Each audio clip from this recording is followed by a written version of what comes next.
Hello friends, welcome back to my YouTube channel Abhishek book world. जैसा आपको पता ही है, हम इस चैनल पे बुक रिव्यूज़ करते हैं। बुक से हम क्या इंपॉर्टेंट चीज़ सीख सकते हैं, हम वो डिस्कस करते हैं। तो आज हम जिस बुक के बारे में बात करने वाले हैं उसका नाम है एटीट्यूड इज़ एवरीथिंग, जो जेफ कलर ने लिखी है।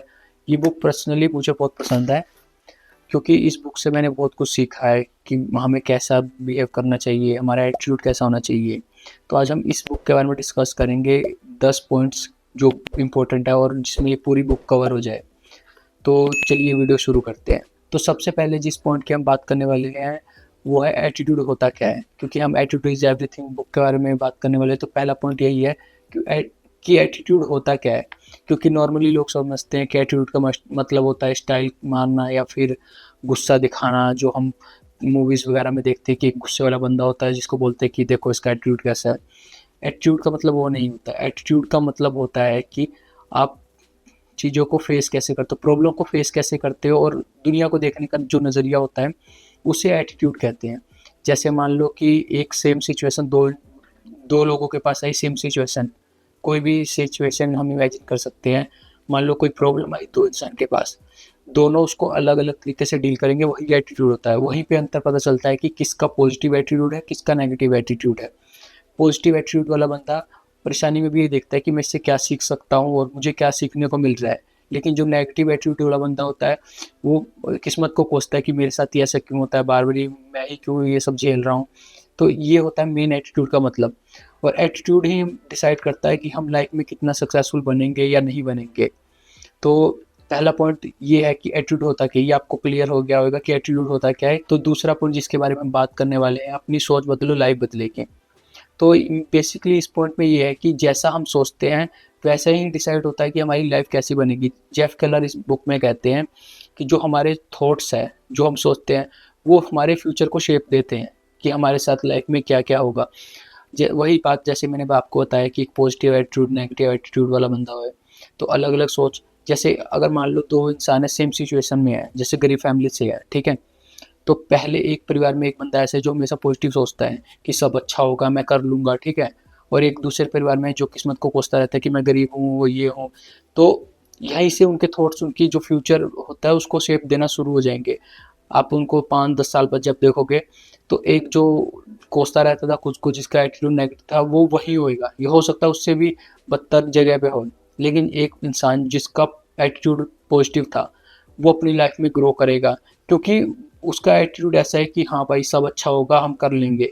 तो वो ग्रो करेगा। तो दूसरे पॉइंट में जो मैं आपको समझाना चाहता हूँ कि जैसा आप बनना चाहते हो वैसे ही आपको सोचना पड़ेगा।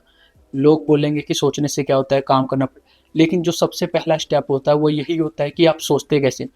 क्योंकि अगर आप नेगेटिव सोचते हैं तो आप कभी उस तरफ कदम ही नहीं बढ़ाएंगे, एक्शन ही नहीं लेंगे। लेकिन अगर आप पॉजिटिव सोचते हैं तो हो सकता है कि लोग बोले कि बस आप अभी सोच रहे, लेकिन अगर आप सोचेंगे तभी आप आगे जाके कुछ करेंगे। तो सबसे पहला जो हमारा कदम होता है, सबसे पहले इंपॉर्टेंट स्टेप यही होता है कि हम पॉजिटिव सोचें। जो भी हम करना चाहते हैं उसके बारे में हम सिर्फ पॉजिटिव सोचें। जैसे आपने बड़े बड़े सेलिब्रिटी को देखा होगा, जैसे शाहरुख खान है, वो बोलते हैं कि मैं हमेशा अपने बारे में अच्छा सोचता हूँ। दुनिया के बारे में भी अच्छा सोचता हूँ, अपने बारे में भी। दुनिया के बारे में सोचने का टाइम ना भी मिले तो अपने बारे में सिर्फ अच्छा ही सोचता हूँ। तो ये बुक हमें वही बताती है कि सबसे पहले तुम्हें जो काम करना है, अपनी सोच को बदलना है। आपको अपने बारे में क्या, दुनिया के बारे में क्या, हमेशा अच्छा सोचना है। क्योंकि जेफ केलर कहते हैं कि जो हमारे थॉट्स हैं वही हमारे फ्यूचर को शेप करेंगे। तो आपके ही हाथ में कंट्रोल है, बेसिकली आपके हाथ में कंट्रोल है कि आप क्या बनना चाहते हैं। और तीसरा पॉइंट जो हमारा ये है कि एटीट्यूड से लोग ज़्यादा सक्सेसफुल क्यों होते हैं टैलेंट के बजाय। तो बेसिकली इस बुक में ये लिखा है कि जैसे अगर मेरे पास कोई टैलेंट है तो वो पहली सीढ़ी है सक्सेस होने की। क्योंकि अगर मान लो मुझ पे कोई टैलेंट है और मैं नेगेटिव बोलता हूँ या फिर नेगेटिव सोचता हूँ हमेशा कि ये ना हो जाए, ये ना हो जाए मेरे साथ, ये बुरा ना हो जाए, ठीक है।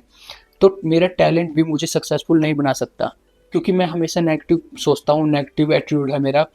तो मेरा टैलेंट क्या करेगा। अगर मान लो मुझे कहीं पे मेरे पास, जैसे मैं सिंगर हूँ और मेरे पे टैलेंट है, मेरी आवाज़ अच्छी है, लेकिन मैं हमेशा ये बोलता रहता हूँ कि भाई मुझे तो मौका ही नहीं मिला कहीं गाने का, मेरा टैलेंट कोई देखना ही नहीं चाहता, ठीक है। मैं ऐसा बार बार ही बोलता हूँ। तो जो मेरा सबकॉन्शियस माइंड है वो इस बात को पकड़ लेगा और मेरे साथ वैसा ही होगा जैसा मैं बोल रहा हूँ, ठीक है। तो अब मान लो मैं टैलेंटेड हूँ लेकिन मेरा एटीट्यूड ऐसा है नेगेटिव, तो मैं सक्सेसफुल नहीं हो सकता। लेकिन अगर उसके बजाय अगर मेरे पास कोई टैलेंट नहीं है, ठीक है, लेकिन मेरा एटीट्यूड ऐसा पॉजिटिव है, ठीक है, अगर मान लो मेरे पास कोई टैलेंट नहीं है और मेरा एटीट्यूड ऐसा है कि मैं कर लूँगा, मुझे बेसिकली अभी नहीं पता कि मैं क्या करूँगा, ठीक है, लेकिन फिर भी एक टाइम ऐसा आएगा जब मेरा जो पॉजिटिव एटीट्यूड है मुझे ऐसी जगह ले जाएगा जहाँ पे मुझे मौका मिलेगा काम करने के लिए, कामयाब होने के लिए।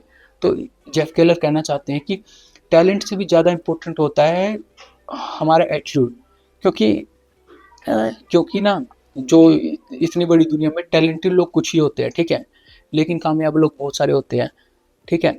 तो जो टैलेंटेड लोग हैं ज़रूरी नहीं कि वही कामयाब होए। अगर आपका एटीट्यूड पॉजिटिव है तो आप 100% कामयाब होंगे ही होंगे। तो चौथा पॉइंट जो हमने बनाया है वो है कि आप प्रॉब्लम को कैसे देखते हैं, बर्डन देखते हैं, एक लेसन की तरह देखते हैं। तो यहाँ पे भी वही बात आ जाती है, जैसे एक पॉजिटिव एटीट्यूड वाला जो इंसान होएगा वो प्रॉब्लम कैसे देखेगा कि मैं इससे क्या सीख सकता हूँ, मुझे नेक्स्ट टाइम कौन सी गलतियाँ नहीं करनी है या फिर क्या क्या मुझे अब इसके बाद करना है। लेकिन जो एक नेगेटिव एटीट्यूड वाला इंसान होगा वो ये देखेगा कि हे भगवान, ये मेरे साथ क्या हो रहा है, हमेशा मेरे साथ ही ऐसा क्यों होता है, ठीक है, वो उसको बर्डन की तरह लेगा। तो वैसे ही जैसे वो उसको बर्डन की तरह लेगा तो फिर उसकी लाइफ में परेशानियां बढ़ेगी, क्योंकि बार बार वो उन परेशानियों के बारे में सोच रहा है कि भाई ये मेरे साथ ही क्यों हुआ, ये सब, ठीक है। लेकिन जो एक पॉजिटिव एटीट्यूड वाला इंसान होएगा वो सोचेगा कि चलो ठीक है, मेरे साथ एक बार ऐसा होगा, मैं इससे देखता हूँ मैं क्या क्या सीख सकता हूँ, ठीक है, तो नेक्स्ट टाइम उसे उस हेल्प मिलेगी जब उसकी लाइफ में कोई और प्रॉब्लम आएगी। तो जैसे जेफ केलर भी कहते हैं, every problem carries a lesson. तो पांचवा पॉइंट जो हमारा है वो ये है कि विक्टिम माइंडसेट और विनर माइंडसेट। तो वही बेसिकली पूरी बुक में बात वही है, ठीक है। तो जैसे विक्टिम माइंडसेट जो होगा वो बोलेगा कि मेरे साथ ऐसा क्यों हो रहा है, ठीक है, बेसिकली जो विक्टिम माइंडसेट होगा वो एक्सक्यूजेस देगा कि वो सक्सेसफुल क्यों नहीं हुआ, ठीक है। जैसे आपने नोटिस किया होगा आपके आसपास के लोग जो कुछ नहीं कर पाते वो एक्सक्यूज देते हैं कि अगर ऐसा ना हुआ होता, ये हो गया होता तो मैं भी कुछ कामयाबी हासिल कर लेता या कामयाब हो जाता, ठीक है। ये विक्टिम माइंडसेट होता है बेसिकली, क्योंकि विक्टिम लोग ऐसी जब कोई कुछ कर नहीं पाता है तो वो एक्सक्यूजेस बनाता है। लेकिन जो विनर माइंडसेट होगा ना किसी का, वो हमेशा रिस्पॉन्सिबिलिटी देगा जब कि हाँ भाई मैं ही करूँगा, सब कुछ मुझे करना है, ठीक है, मैं कर सकता हूँ, जो विनर माइंडसेट होगा। तो आपको देखो, दो ही तरीके के लोग होते हैं इस दुनिया में, एक विक्टिम माइंडसेट वाले, एक विनर माइंडसेट वाले। तो आपको डिसाइड करना होगा आपको बनना क्या है। पहली बात तो आपको एक्सक्यूजेस देना बंद करना पड़ेगा कि भाई ऐसा नहीं हुआ था या फिर ये हो गया था, ठीक है। आपको इस चीज़ से बाहर आना है। अगर आपको विनर बनना है तो आपको अपना माइंडसेट चेंज करके विनर माइंडसेट बनाना है, ठीक है। तो 6 पॉइंट जो हमने बनाया है वो है कि क्यों सेम सिचुएशन में एक आदमी कामयाब हो जाता है और एक नहीं हो पाता। वही बात जिस पे हमने अभी डिस्कशन किया था कि माइंडसेट से कैसे सेम परिस्थिति में भी अलग अलग इंसान मतलब एक कामयाब होता है, एक नहीं हो पाता। बेसिकली होता क्या है कि सिचुएशन डिसाइड नहीं करती कि हम कामयाब होंगे कि नहीं, ठीक है। आपने बहुत सारे एग्जाम्पल ऐसे देखे होंगे जो मतलब सुनने में आते हैं आए दिन कि एक गरीब परिवार से कोई आईएएस बना या फिर कोई मतलब बिलियनियर बना, ठीक है। तो सिचुएशन कभी भी सिचुएशन डिसाइड नहीं करती कि हम कामयाब होंगे कि नहीं। तो ये बात तो आप दिमाग से निकाल ही दो कि आपकी सिचुएशन क्या है, आपके पास पैसे नहीं है, आपके घर वालों के पास पैसे नहीं है, ठीक है।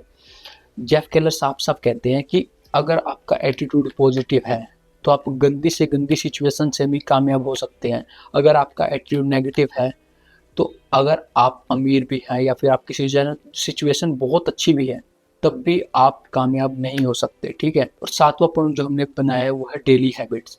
तो बेसिकली जो हमारा माइंडसेट है वो कभी भी ऐसे अचानक से चेंज नहीं हो सकता है। ऐसे अचानक से मैं बोलूँ कि पॉजिटिव एटीट्यूड वाला अपना माइंडसेट बना लो तो ऐसा नहीं हो सकता। जो हमारी थिंकिंग होती है वो बचपन से बनी होती है कि हम कैसे सोचते हैं, जो हमारा समाज होता है या फिर जो हमारा परिवार होता है उन्हीं से हम सीखते हैं, तो वैसे ही हम बोलना चालू कर देते हैं। तो पहले आपको डेली हैबिट्स चेंज करनी पड़ेगी। डेली मतलब आपको लिख के रखना पड़ेगा कि हाँ किस किस क्या क्या मेरे में मतलब है जिसकी वजह से मैं नेगेटिव सोचता हूँ। आपको लिख के रखना पड़ेगा और आपको धीरे धीरे हर एक अपनी छोटी से छोटी आदत को बदलना होगा। जैसे आपको सबसे पहले तो ये अपनी बोलने की आदत बदलनी पड़ेगी। जो भी आप नेगेटिव बोलते हैं कि मैं नहीं कर सकता, मुझसे नहीं होगा, कि मेरी परिस्थिति खराब है, ठीक है, सबसे पहले आपको ये बदलना होगा, ठीक है। उसके बाद आपको अच्छी हैबिट डेवलप करनी पड़ेगी। आपको अच्छा सोचना पड़ेगा, ठीक है, आपको मेडिटेशन करना पड़ेगा, आपको अच्छा बोलना पड़ेगा अपने बारे में और सबके बारे में, आपको बिल्कुल भी बुरा नहीं बोलना है। तो ऐसे करके हैबिट डेवलप होएगी और उससे आप जाके आपका माइंडसेट बदलेगा। तो 8वां पॉइंट जो हमारा है वो है एटीट्यूड और डेस्टिनी। आपने सुना अगर नॉर्मली लोग बोलते हैं कि मेरी किस्मत में ही नहीं है, किस्मत से ज़्यादा किसी को नहीं मिलता, ठीक है। लेकिन जेफ टेलर का कहना है कि आपका एटीट्यूड ही डिसाइड करता है कि आपकी डेस्टिनी क्या होगी। फिलहाल जो आपकी कंडीशन है, ठीक है, वो हो सकता है अच्छी हो बुरी हो, लेकिन जो आज आप सोचेंगे, ठीक है, जैसा आपका माइंडसेट होगा वही डिसाइड करेगा कि आपके साथ फ्यूचर में क्या होगा और आपकी डेस्टिनी क्या है। लोग बोल तो देते हैं कि मेरी मतलब किस्मत में ही नहीं है, लेकिन वो एक बारी बैठ के ये नहीं सोचते कि भाई क्यों नहीं है किस्मत में, क्यों। भगवान ने हम सबको सेम बनाया है, ठीक है। अगर आप आज से ही अपना माइंडसेट बदलेंगे तो फ्यूचर में जाके आपकी डेस्टिनी भी वैसी ही बन जाएगी, ठीक है। क्योंकि अगर मान लो अगर आप ये बात मानते भी है कि मेरी किस्मत में नहीं होगा, ठीक है, तो आपको कैसे पता कि आपकी किस्मत में नहीं है? क्या पता भगवान ने आपकी किस्मत ही ऐसी बनाई हो कि अगर आप आज अच्छा सोचे तो आपको कल मिले, ठीक है। तो 9th पॉइंट जिसके बारे में बात करने वाले वो है कि क्यों लोग बहुत सारे फेल होते हैं माइंडसेट की वजह से। तो बेसिकली वही बात है कि अगर आपका माइंडसेट खराब है, नेगेटिव है, तो आपका फेल होना कंपल्सरी है। मतलब आप फेल होंगे ही होंगे, चाहे आपकी सिचुएशन कितनी भी अच्छी हो, ठीक है। क्योंकि जब आपका माइंडसेट नेगेटिव होगा तो आप वैसी ही चीज़ें अट्रैक्ट करेंगे जो नेगेटिव है। आप अपनी लाइफ में प्रॉब्लम अट्रैक्ट करेंगे, ठीक है, मुसीबतें अट्रैक्ट करेंगे, जो भी वो एक तरीके से जिस चीज़ के बारे में आप सोचते जाएंगे वो आपकी लाइफ में बढ़ती जाएगी। और जो नेगेटिव माइंडसेट वाला इंसान होगा वो सिर्फ प्रॉब्लम्स के बारे में सोचेगा, ठीक है, तो वो उसकी लाइफ में बढ़ती जाएगी। वैसे ही जो एक पॉजिटिव एटीट्यूड वाला इंसान होगा जिसका माइंडसेट पॉजिटिव होएगा, वो पॉजिटिव चीज़ें सोचेगा तो वो पॉजिटिव चीज़ें ही अट्रैक्ट करेगा और वो उसकी लाइफ में पॉजिटिविटी बढ़ती जाएगी। यही कारण है कि जो एक नेगेटिव माइंडसेट वाला इंसान होगा वो फेल होगा, ठीक है।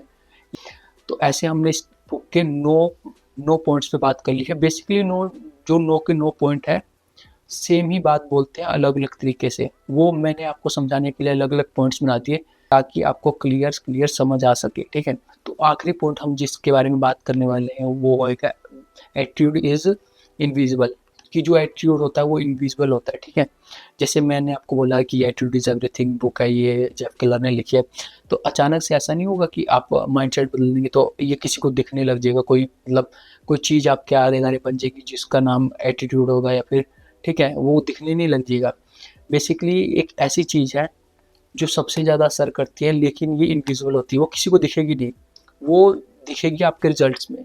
जैसे अगर आप आज से ये बुक पढ़े, ठीक है, और ये अप्लाई करें जो मैंने आपको बातें बताई, ठीक है, 1-2 दिन में कुछ नहीं दिखेगा, आपको किसी को पता भी नहीं चलेगा कि आप में कुछ बदला है, ठीक है। लेकिन जैसे ही दिन गुजरते जाएंगे, ठीक है, जो आपका माइंडसेट बदलेगा, जैसे आप हैबिट डेवलप करेंगे, तो जो रिजल्ट्स होंगे उससे पता चलेगा कि एटीट्यूड आपका कैसा है, कि आपके एटीट्यूड में इम्प्रूवमेंट हुई है कि नहीं। तो बेसिकली जो 10वां पॉइंट है वो ये समझाने के लिए है कि जो एटीट्यूड है वो बाहरली तौर पे आपका कुछ भी नहीं बदलेगा, ठीक है, जो आप बदलेगा वो आपके अंदर से बदलेगा। लेकिन ये इनविजिबल जरूर है, लेकिन जो रिजल्ट्स आएंगे आपकी लाइफ में वो विजुअल होंगे सबको, और फिर उसके बाद सब आपसे पूछेंगे कि मतलब ये आपने कैसे किया, या फिर इसके पीछे क्या राज है, ठीक है। तो ये थी बुक एटीट्यूड इज एवरीथिंग। जितना हम मुझसे बना वो मैंने आपको समझाया, ठीक है। मतलब मैंने भी अभी फ़िलहाल में बुक्स पढ़ना शुरू किया है, लेकिन जितना मैंने इस बुक से सीखा है उतना मैंने आपको बता दिया, ठीक है। बेसिकली 10 पॉइंट अलग-अलग नहीं है, सब 10 पॉइंट एक ही है वो, मतलब बात एक ही है, बस क्लियर करने के लिए 10 पॉइंट अलग-अलग बना दिए, ठीक है।